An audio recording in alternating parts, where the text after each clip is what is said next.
자, 오늘은 어떤 뉴스를 통해서 투자 아이디어를 찾아볼까요? MBN골드의 황대현 매니저입니다. 어서 오십시오. 네, 안녕하세요. 지난 주말 우리 주식시장 리뷰부터 해보겠습니다. 예, 일단은 최근에 CPI가 선반영됐다는 기대감 부분이 나타나면서 지난주에 금요일 날은 동반 상승입니다. 동시다발적인 이것이 이제 좋은지는 모르지만 진짜 급등했다가 또 급락하는 이런 형태가 계속 나타나고 있는데 어쨌든 낙폭과대라는 부분이 나타나면서요. 이러한 동반 상승이 굉장히 컸다 이렇게 보고요.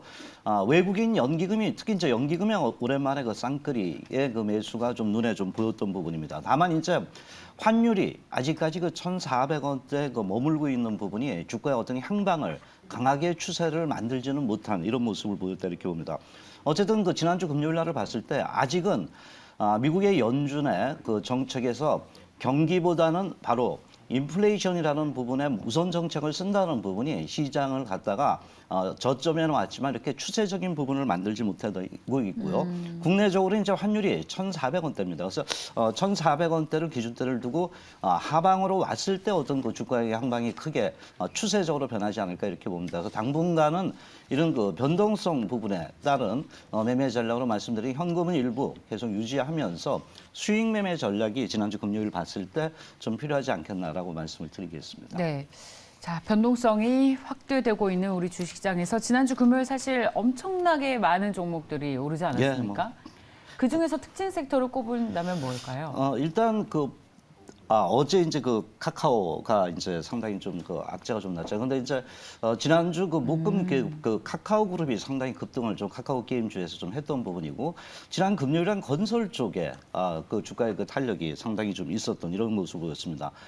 또한 이제 삼성전자나 SK하이닉스 부분이 좀 SK하이닉스가 안정이 되면서요. 반도체 부분에 ENF 테크놀로지 이런 종목들의 상승이 있고요. 2차 전지도 돌아가면서 상승을 좀 했던 부분입니다. 양극재에서 음극재 이런 전해액 부분의 반등이 좀 있었습니다. 큰 시가총액 상위 종목 또 자동차 업종도 반등이 조금 과거에 IRA 악재에서 벗어나면서 좀 있었던 부분이고요. 중소형주는 아주 동반 상승입니다.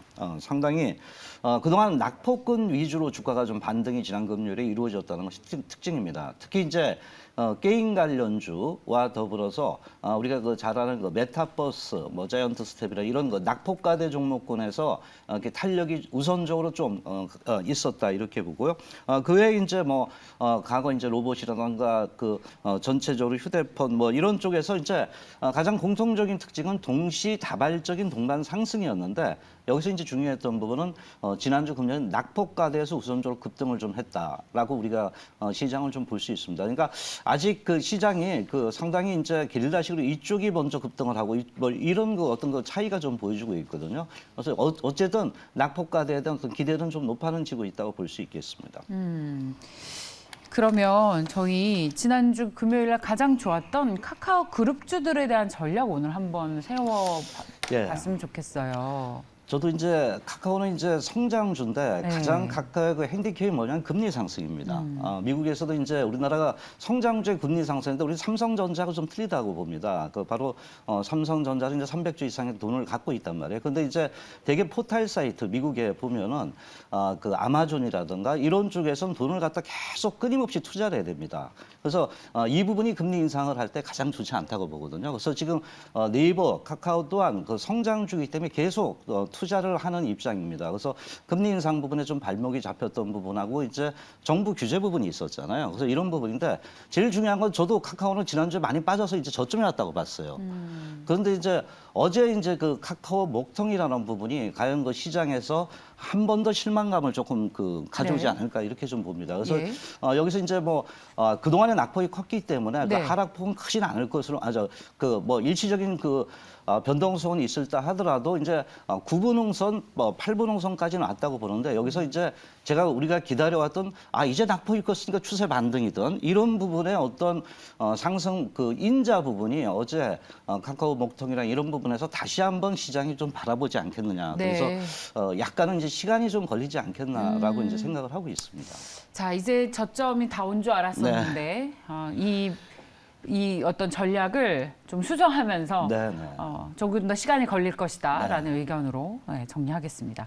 저희가 매니저님께서 돈이보인 뉴스 첫 번째 소식으로 이제 고속도로 지하와 관련한 소식을 전해주셨는데 아침에 단독 보도가 나왔습니다. 네. 새벽 5시에 조선일보발로 네. 빈살만이 연내에 한국을 오지 않겠다고 합니다. 네. 그러니까 네옴시티 특수를 기대했는데 일단 일본과 태국은 방문하지만 한국은 오지 않겠다는 단독 보도가 나오면서 네옴시티 관련 주식 그리고 건설주들에게는 좀 부담이 될 만한 소식인 것 같아서 저희 첫 번째 소식은 좀 고민이 좀 필요할 것 같습니다. 예, 고민은 필요하다고 보는데 뭐 정확하게 지적하셨습니다. 근데 이제 제가 특히 이제 오늘 고속도로 부분에 대한 이제 지하 부분이죠. 그러니까 우리나라 내부적인 정부 정책입니다. 이게 뭐냐면 요새 이제 예전부터 이제 경부고속도로 지하화하겠다. 그래서 이제 위에 땅 부지를 갖다가 이제 활용을 해서 사업비를 만들겠다는 부분이었거든요. 근데 그게 계속 연기가 좀 돼왔던 부분이라고 이렇게 봐요. 근데 이제 최근에 볼 때 그 동탄역 근처에서 한 1.2km 정도 이제 지하화를 한다는 이런 얘기가 좀 있던 부분이거든요. 그래서 이런 그 흐름이 나타나면서 이제 정부 정책이 조금 이제 가시화된다는 부분이 나타나고 있습니다.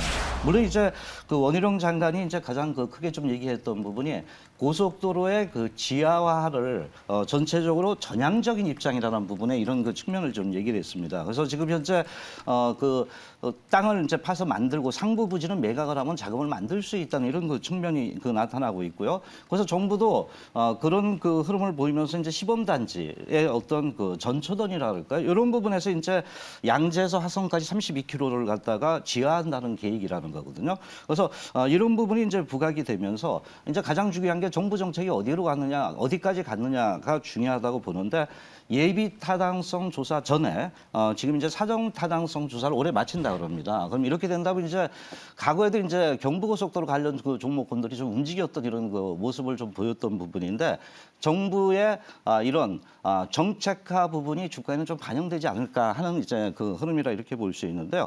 관련주를 이렇게 먼저 본다면 이제 가장 먼저 과거에도 떠오르는 게 뭐 특수건설 같은 경우가 많이 좀 움직였던 부분이 있고요. 지하 횡단 구조물이라든가 또는 동아지질도 많이 움직였죠. 토목 분야의 그 선도 업종이다 이렇게 볼 수 있겠고요. 약간 그 대형주를 뭐 DL건설은 다 아시는 부분이고 서브마린 이제 해조 쪽이라고 이렇게 볼 수 있습니다. 거기에 이제 이하공용도 있고요. 여러 이제 난강통이나 그 종목군들이 있는데 오늘은 이제 제가 가져온 거는 도화 엔지니어링입니다. 예, 도화 엔지니어링. 일단 이 종목은 우리가 뭐 다 아십니다. 바로 이제 종합 엔지니어링 건설 업종인데 토목 설계 쪽에서 상당히 기술력 부분이 좀 있다 이렇게 봅니다. 특히 이제 도시 쪽하고요, 철도 쪽에 많이 들어간다 이렇게 보는데 전반적으로 이제 엔지니어링과 그 신재생 에너지 부분에 대한 기대가 있고요. 3분기 실적을 봤을 때 어느 정도 시장 전망치보다 좋아졌습니다. 그래서 이런 부분에서 이제 경부 지하와 이 부분과 아까 그래서 그런 부분이 있고요.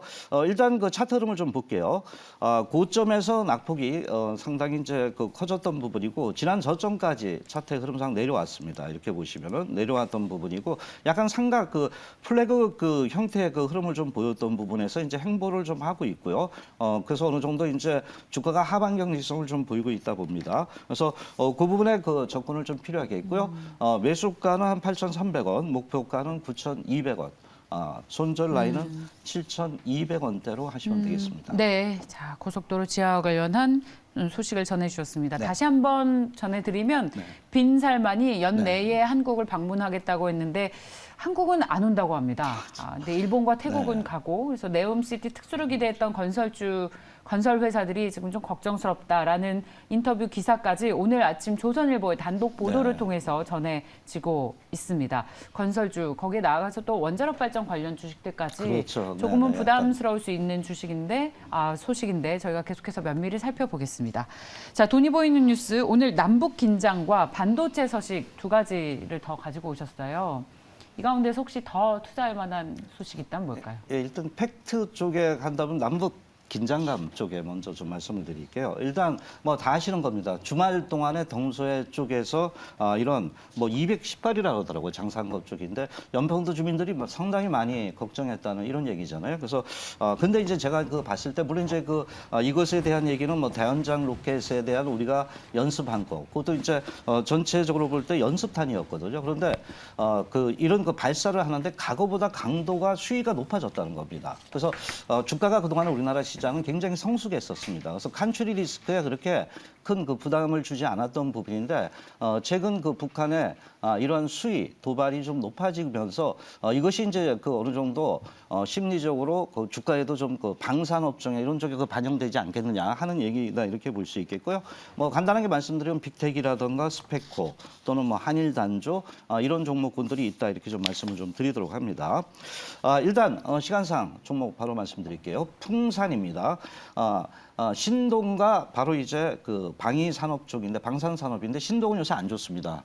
바로 이제 전체적으로 구리 쪽이 동전 쪽이 많이 들어갔는데 요새 뭐 다 카드나 바로 온라인으로 하게 되기 때문에 그쪽이 이제 많이 줄어들었는데 사업 다각화를 좀 하고 있는데 최근 이제 방산 부분에서 변화가 있습니다. 상당히 이제 뭐 전 세계적인 현상이지만은 이 방산 부분에서 특히 이제 여기는 뭐 군용 탄약 뭐 포탄 뭐 이런 쪽인데 그 수익성 부분이 상당히 방산 쪽에서 호전되고 있다는 이런 얘기가 좀 나오고 있다 이렇게 봅니다. 그래서 지금 뭐 이런 얘기는 뭐 역사적인 초호황 구간이다라고까지 얘기를 하는 것을 봤을 때는 방산 쪽에서의 어떤 성장 구도가 나오고 있다 이렇게 우리가 접근할 수 있겠죠. 자, 이 종목의 그 차트 흐름을 좀 보면서 그 매매 대응 보겠습니다. 일단 뭐 물적 분할의 악재는 희석됐고 끝난 거로 이제 보이시고요. 특히 이제 그 주가 흐름을 볼 때 고점에서 낙폭이 커졌고 최근에 요 악재 부분에서 벗어나면서 이제 이렇게 바운딩을 좀 해줬습니다. 그러면서 물량을 특히 캔들이 좀 모아가고 있는 이런 모습을 보이고 있죠. 일단은 매수가는 25,700원대, 목표가는 28,000원대, 손절 라인은 24,400원대로 하시면 되겠습니다. 네, 자 그럼 오늘 돈이 보이는 뉴스 여기까지 듣겠습니다. 매니저님 오늘 공개 방송 계획이 있으시죠? 예, 오늘 6시에 있습니다. 6시에 상당히 그 시장의 변동성입니다. 그러나 8, 9분 응선 왔거든요. 그래서 여기서 차기 어떤 그 매매 전략을 다시 한번 정립해 드리니까요. 많이 참석 바라도록 하겠습니다. 자, MBN 골드의 황대연 매니저였습니다. 잘 들었습니다. 네, 감사합니다.